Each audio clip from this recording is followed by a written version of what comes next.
You ever walk through a city center and get that weird feeling of déjà vu? You know, the gleaming new buildings, the same few chain stores, that perfectly manicured plaza.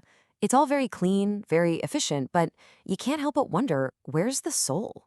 Well, today we're diving right into that tension, that push and pull between the pressure to modernize and the fight to keep a city's unique, authentic identity alive.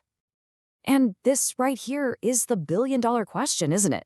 How do we actually build for the future without just bulldozing the past?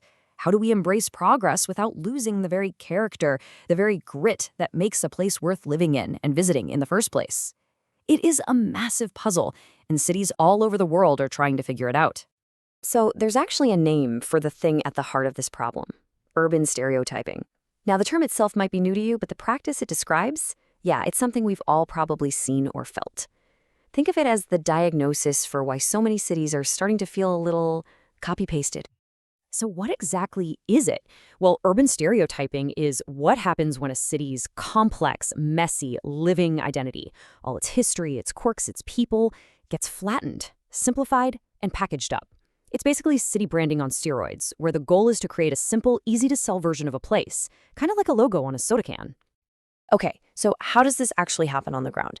It's not just one thing. First, you get this unified architectural style. Maybe every new building has to have a certain look. Then you simplify the culture. You pick one or two famous historical symbols to represent an entire diverse population. And finally, you wrap it all up in a slick, attractive story for tourists and investors that, well, might only be skin deep. But here's the really crucial part. This isn't some evil plot. I mean, creating a clear city identity can be an incredibly powerful tool for growth. It really is a double-edged sword. On one side, you have some very real, very attractive benefits. But on the other, some pretty serious drawbacks. Let's really look at that trade-off. And this slide just lays it all out, doesn't it? On the success side, you can't argue with it. A strong, clear brand can make tourism and investment skyrocket. It can even build a whole local economy around that brand. But then you look at the failures column. You risk erasing cultural diversity, turning living, breathing neighborhoods into sterile backdrops for Instagram photos, and this is the big one, you risk pushing out the very local people who gave the place its soul to begin with. And this quote, wow, it just hits the nail on the head. Think about it.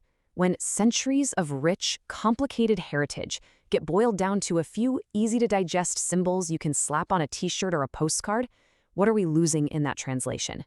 It's a really powerful warning against taking this whole branding thing too far.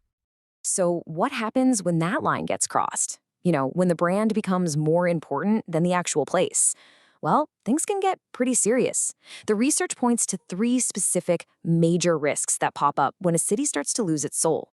First up is something called spatial alienation. Sounds academic, but the feeling is very real. It's when the physical city, the buildings, the streets, becomes so generic, so focused on global trends, that the people who actually live there don't feel connected to it anymore. Their local identity just gets lost in a sea of glass towers and international cafes, and they start to feel like strangers in their own home. The second risk is cultural marginalization. This one is all about what gets left behind. See, when a city decides which parts of its history are marketable, it's also deciding which parts aren't. And that can lead to the neglect and maybe even the disappearance of really important parts of a city's heritage. You end up with a skewed, incomplete story of who you are. And finally, you get social fragmentation. This is what happens when cities create those perfect stereotyped districts for tourists, which almost always becomes super expensive. It creates this huge gap, both literally and figuratively, between the polished tourist zones and the rest of the city where normal people live their lives, making social and economic divides even deeper. Okay, so after all those pretty heavy warnings, is there a way to move forward? Is there a better way? Absolutely. And the good news is, the analysis doesn't just diagnose the problem. It gives us some really clear, constructive strategies for a more balanced, more authentic way to develop our cities. And the path forward really seems to be built on 3 main pillars.